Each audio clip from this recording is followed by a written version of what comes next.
Est-ce que les écoles de la région sont prêtes pour la rentrée scolaire et quels sont les objectifs de l'aspirant maire de Val-d'Or, Richard Boutin? Voilà les questions qu'on s'est posées pour vous.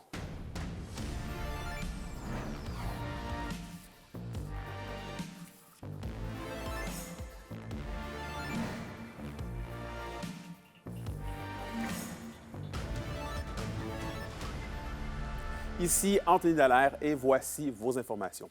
On débute le bulletin dans le monde de l'éducation. Les centres de services scolaires de la région dévoilaient aujourd'hui un taux de postes comblés pour la prochaine rentrée scolaire plus élevé que la moyenne québécoise. Mais malgré ces données, le syndicat de l'enseignement régional s'attend tout de même à une rentrée difficile. Le reportage de William Maillet.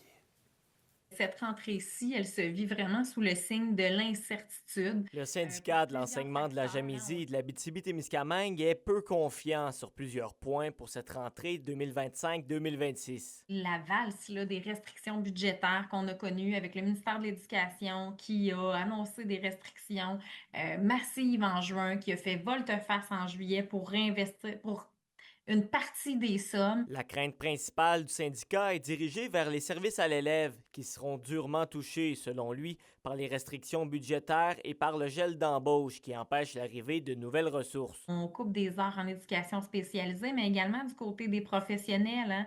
On le sait, là, les conseillers pédagogiques, pour la plupart en tout cas plusieurs, vont devoir donner des tâches d'enseignement aussi pour compenser. De leur côté, les centres de services scolaires de l'Abitibi-Témiscamingue affichent un taux de postes comblés légèrement plus élevé que la moyenne québécoise, avec 97,2. Je vous dirais qu'on se situe très bien là, présentement en Abitibi, puis on a bon espoir là, de combler les postes dans les prochains jours, prochaines semaines, là, pour s'assurer d'offrir des services de qualité sur notre territoire. Au centre de services scolaires du lac Témiscamingue et celui de l'Or-et-des-Bois, ce sont 11 postes qui sont toujours à combler pour la rentrée.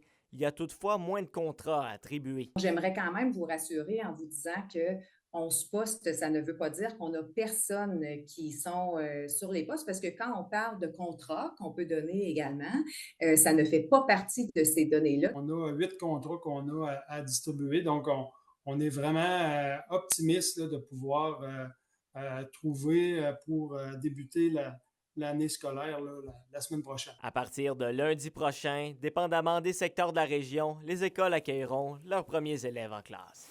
William Maillet, RNC Nouvelles.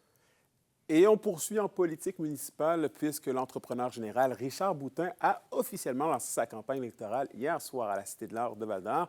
M. Boutin a présenté les promesses électorales qu'il souhaitait mettre de l'avant au cours des 4 prochaines années, s'il est élu. Le bilan de Zachary Desrosiers. L'entrepreneur Richard Boutin lance officiellement sa campagne électorale à la mairie de Val-d'Or. D'entrée de jeu, il veut redonner vie au centre-ville et renforcer l'économie de différentes façons. Pour redonner un second souffle à la 3e avenue, l'aspirant maire souhaite la transformer en sens unique pour favoriser entre autres le retour des terrasses extérieures. Première des choses, c'est qu'il faut mettre de l'ordre, il faut empêcher qu'il y ait du vandalisme comme il y a eu. Alors, si tu intègres une sécurité, les gens vont recommencer à mettre des terrasses. Ils vont avoir bel avantage. Les trottoirs ont été agrandis de 8 pieds puis 10 pieds sur l'autre bord. Alors, ils vont pouvoir faire des belles grandes terrasses. Le monde va trouver ça le fun. C'était agréable avant. Parce que quand tu te promenais, tu allais d'une terrasse à l'autre, tu rencontrais plein de gens. Ça ne se fait plus parce que le centre-ville est en train de mourir à cause justement de ce qui s'installe, des phénomènes de gang puis de brutalité envers les citoyens. Pour créer des emplois et réduire la dette municipale, M. Boutin propose de transformer les déchets de bois et de palettes de citoyens en granules. Pourquoi ne pas en faire profiter la ville de Val-d'Or pour faire des revenus à la ville de Val-d'Or? Et en plus, là, c'est que ça crée des emplois. Et sais-tu qui tu peux engager pour ces emplois-là? Justement, les itinérants, ceux qui veulent s'aider, bien, tu viens de lui trouver une job. Tu viens de les encourager, c'est pas quelque chose qui est dur à faire. Puis tu viens de lui permettre d'avoir un petit salaire, de commencer à avoir une raison de vivre. L'homme ne fera pas de porte-à-porte pour partager sa candidature. Il dit miser sur la transparence, le bouche à oreille et Facebook. Moi, je parle avec mon cœur. Puis je connais tout le monde à Val-d'Or. J'ai pas fait vraiment de publicité. Je me dis, les bouche à oreille, je vais laisser les gens juger par eux autres mêmes. Puis ils voteront avec le cœur. Le seul opposant de Richard Boutin jusqu'ici annoncé est le conseiller municipal Benjamin Turcotte. Les deux hommes pourront déposer leur bulletin de candidature officiel dans un mois, soit le 19 septembre prochain. Zachary Desrosiers, RNC Nouvelles, à Val-d'Or. Et au culturel, le projet Lac-Kosciuszko à Rouyn-Noranda vous invite dès 18h30 ce soir à fabriquer des poissons d'argile. Lors de cet atelier, vous serez invité à modeler un poisson en argile et sur ce poisson, vous devrez inscrire un mot, une phrase ou un vœu que vous souhaitez confier au Lac-Kosciuszko. La deuxième phase de l'activité, pour ceux qui le souhaitent évidemment, se déroulera plus tard avec une promenade autour du lac où les participants laisseront leurs poissons. Vous pouvez vous inscrire sur la page Facebook du projet Lac-Kosciuszko. Le but avec tout ça, c'est de faire en sorte que les gens, dans le fond, utilisent l'art pour développer ce qu'on appelle, nous, un lien sensible, donc un lien affectif avec le lac, parce que pendant trop longtemps, le lac a été ignoré parce qu'il était vu juste comme une source de pollution et tout, puis on veut comme inverser ça parce qu'on aime ce qu'on protège. En fait, c'est l'inverse. On protège ce qu'on aime. Donc, c'est un peu ça. On veut essayer de rétablir le lien affectif entre la population et le lac. Et au sport maintenant, le camp d'entraînement des Huskies de Rouyn-Noranda se déroule actuellement depuis dimanche. Plusieurs joueurs tentent de se tailler une place avec l'équipe. Les détails avec Olivier Morin. Il reste actuellement plus d'une trentaine de joueurs au sein de la formation de la Meute. Le club compte actuellement sur de la jeunesse. On a beaucoup de jeunes par les voies de repêchage, par les voies des échanges. C'est un gars comme El Khoury qui est rentré dans l'échange de Dylan Gill. Après ça, un Samuel Rowe qui est rentré dans l'échange de Bill Zonon.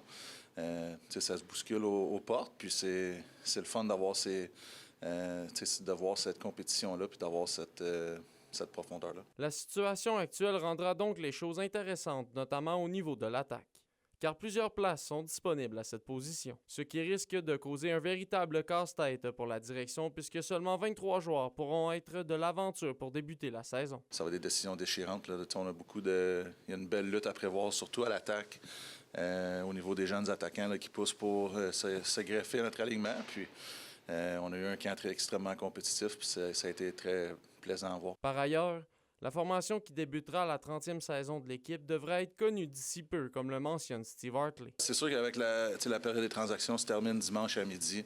Puis il y a le balotage lundi, mais c'est sûr qu'on va avoir une très bonne idée de notre équipe là, suite au match de vendredi soir. Puis après ça, les derniers mouvements d'ici dimanche. Des joueurs toujours présents au camp, il y a l'attaquant Samuel Rowe, acquis dans la transaction, incluant Bill Zonon.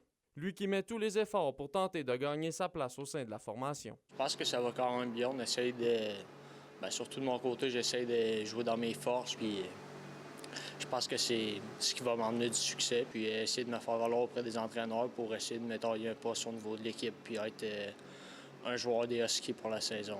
Les Huskies de Rouyn-Noranda disputeront leur prochain match préparatoire ce soir du côté de Val-d'Or face aux Foreurs, ainsi que vendredi soir face à l'Armada de Blainville-Boisbriand du côté de Saint-Jérôme. Olivier Morin, RNC Nouvelles, Rouyn-Noranda. Vous avez une nouvelle importante à nous communiquer. Pour nous joindre, nouvelle au pluriel, rncmedia.ca, par téléphone 1-866-463-4636, notre site web nouveauabitibi.ca.